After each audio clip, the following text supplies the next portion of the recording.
Ascension Bay, and today's video we are talking about deviation tools, more specifically pendulums. Pendulums have been around for a very long time. People have used things like dowsing rods or tarot cards for deviation tools, which just means tools of communication. Some of us are not gifted to where we can hear the voice, or like some Christians say they, heard God or they can speak to God. Some of us don't have that. So we use tools to communicate with our spirit guides and with angels and our ancestors. My favorite is the tarot, but I also use pendulums to give me straightforward answers.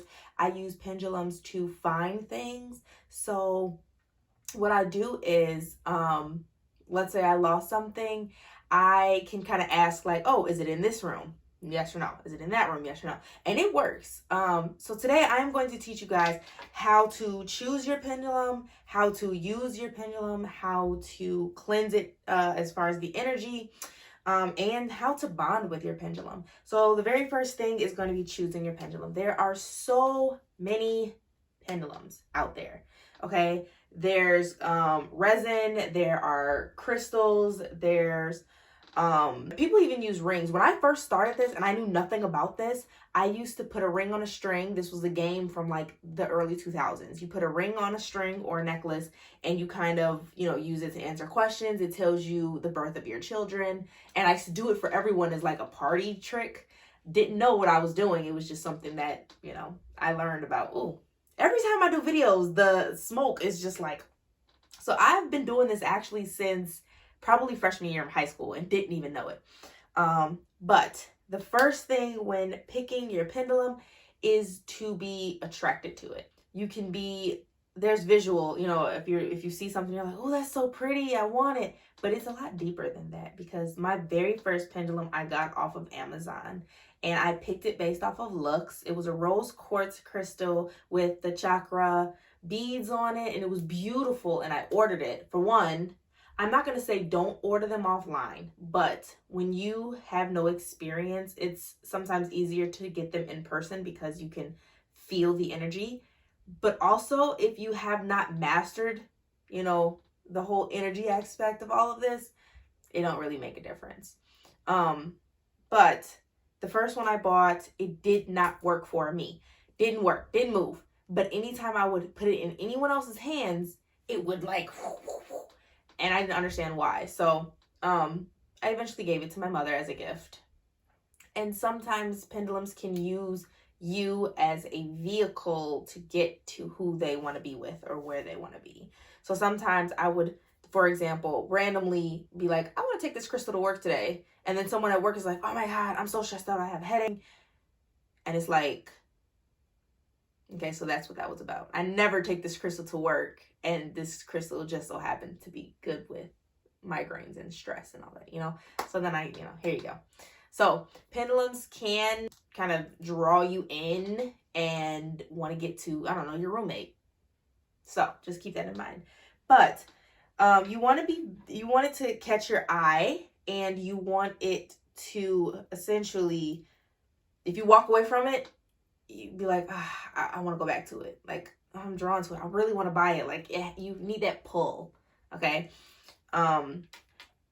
So that's number one. And with me today, I have 3 different ones. This one is man-made. This is not, hello. Look at him. He's just happy. This one is man-made. It still works. So if you guys have crystals or stones that are not natural stones, it is okay. Okay, it's okay. It's really about your energy and your intention. Now, there are healing properties with using actual crystal pendulums, carrying it with you and stuff like that. That with any crystals, there's legit, healing properties with them, but it's okay if it's like resin. This one is resin and it works beautifully. It's a very friendly pendulum. And I say it's friendly because, all things are energy. All things have personality. All things are alive.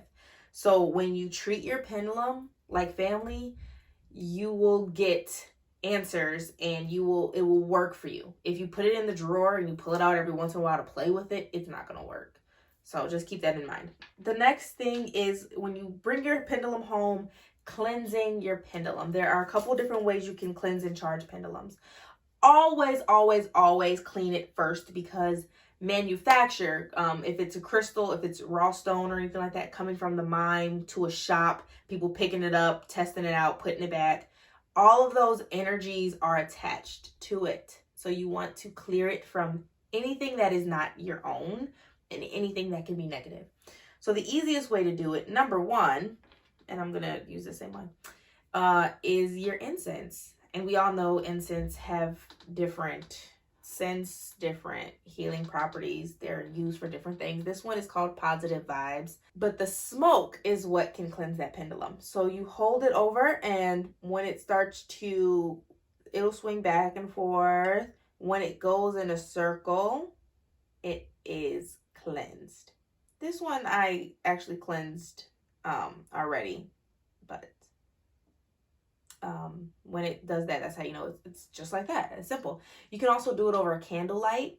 You can use your sages to cleanse, but the candlelight, you just hold it over the candle, not in the fire, but over the white light, and that can cleanse it too.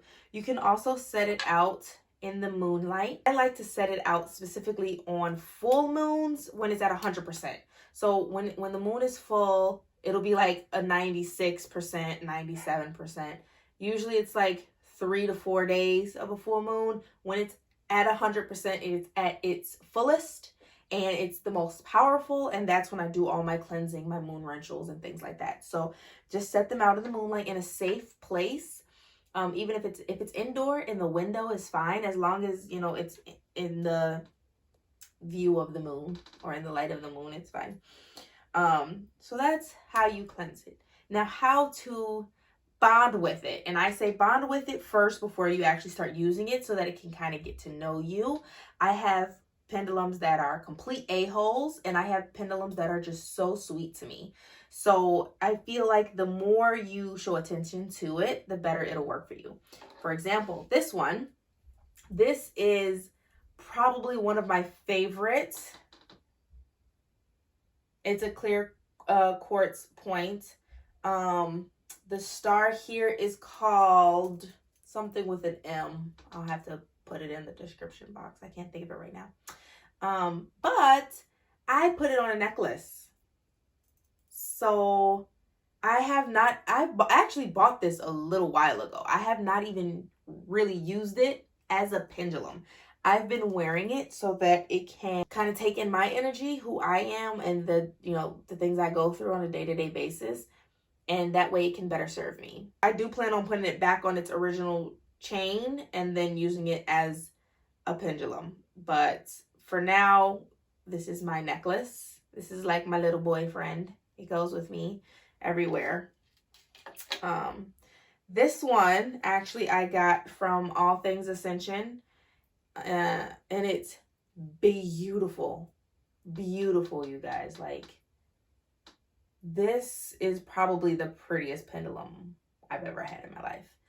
They have all type of colors. This one is the rose, but they have amethyst, they have jade. And what it is some of them, not all of them, are resin coating with the crystal on the inside. It also has the charging copper wire in there. So these hold a lot of energy. And the tips are, I don't know if you guys can see, but the tips have this beautiful little like yoga charm on the end with the lotus flower in the background. This is so pretty. It's so pretty, and it's heavy. I like pendulums that are heavy because once the momentum builds and it starts swinging, it like swings. As you can see, it's already like, it's happy to be on camera, I think. But so how to use your pendulum. So once you kind of, hold on to it for 3 days, keep it in your pocket, take it to work, it is ready to be used. So you can either A, ask your pendulum what's your yes and what's your no, or you can program your pendulum and tell it this is yes, and then you move it and you say this is no. So typically when it goes in a circle clockwise, some of them are different. Sometimes clockwise is a yes, counterclockwise is a no. Sometimes it's vice versa. Or sometimes it could be front and back is a maybe. So you literally have to ask, like, what is your yes? So, for example, I'm going to use this one. I don't know if you guys can see this, but show me your yes. Do not move your hand. A lot of people that do this are like, oh, you're moving your hand, you're moving your hand. But honestly, I don't care what people think when I'm doing this. It's human nature to shake a little bit, but I'm not sitting here, I'm not doing that. It is okay to give it a little momentum. It's going to change. So if I turn it this way or front and back or whatever, eventually once I stop moving, it's going to go its own way. So don't worry about other people when you're doing this. As you can see, it's starting to go in a circle. Don't worry about other people. When you're doing this, just be still as much as you can and try not to focus on the answer because it can sway your answer. So, because I interrupted it, I'm going to ask again. Show me, and you see it's going back and forth. It's ready for my question. Show me your yes. And then you just think like, I wonder what I'm having for dinner. Try not to think about it too much because like I said, you can sway the answer. So it is going in a counterclockwise circle. So for this pendulum, it is counterclockwise. And you do that until you have your yes, your no, and your maybe. If you keep asking your pendulum the same question, eventually it's going to start giving you wrong answers because your ancestors get annoyed, okay? And they're going to be like, look, I told you the answer is no. So now I'm going to give you what you want. I'm going to tell you it's yes. And when you sit there and you're like, yes, yes, yes, yes, yes, and it's spinning, it's going to tell you what you want to hear because your thought is so powerful. And I say this in every video, be careful what you think. It's so powerful. You can persuade your pendulum to give you the wrong answer. So literally ask your question and then start thinking about something else. Dinner, if you put the laundry up, if you close the microwave door, I don't care. Just don't think about your answer. You can use your pendulum with a chart. A lot of people don't like that because it reminds people of the whole Ouija board thing, but it's not like that. It's just to give you clear answers. I don't use one because the yes or no counterclockwise circle works perfectly fine for me. So another example, like I said, how I find things in my house. I'm like, I lost my glasses. Is it in this room? And it's going back and forth. I haven't asked yet, but I'm assuming this is a no because it immediately did it once I asked.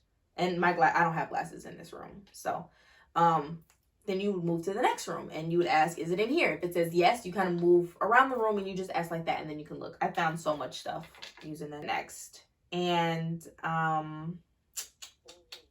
don't think I missed anything. I'm pretty much, and then when you're done, if you use it for anybody else, just make sure, again, you are cleansing their energy from your pendulum because you don't want to ask it questions when the last person that used it, had negative energy and they were upset about their boyfriend and blah, blah, blah, So just make sure that you cleanse it and you treat it nice. I talk to my pendulums. I don't care. Like when they're happy to see me like this, I'm like, hi. And they love it. And sometimes it gets to the point where they swing. And I mean like whoosh, whoosh, whoosh, whoosh, whoosh. Everything vibrates off of love. And, so there it is. Oh, look at this. Look at this. As always, be kind to yourself. Be kind to the people around you. And I will see you guys in the next video.